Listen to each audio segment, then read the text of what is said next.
So this is the extension line that you need if you have the long body boom. So if you're using the shorter boom, you take the extension off. If you have the longer boom, you're going to put the extension on. And the way the extension, you'll notice here that on the extension, one loop is bigger than the other. So this loop slips over the end of the boom, as well as this one. And to put them together, you're gonna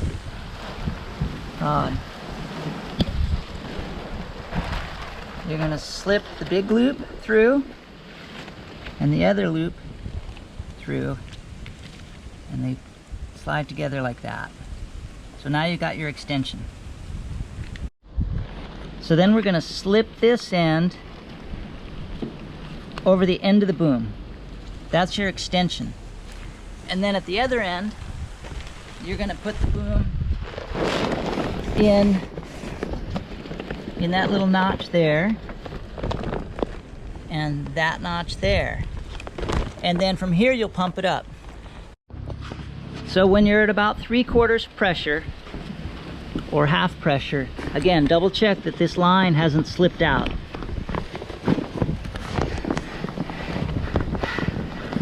And that the boom is seated.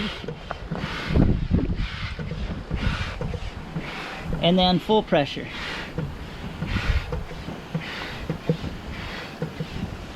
Now you also notice that I don't have the out haul on here.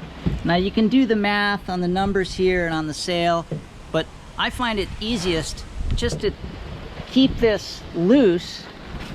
Once you're at pressure, you're going to slide the boom in. So I'm going to slide it in more than it needs to be. Now at the end here, this little string comes up through the puka, or the hole, and then over the top here.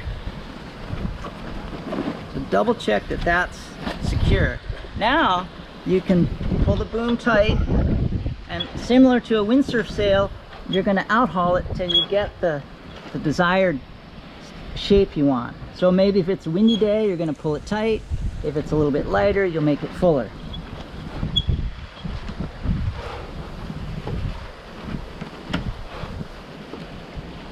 There it is.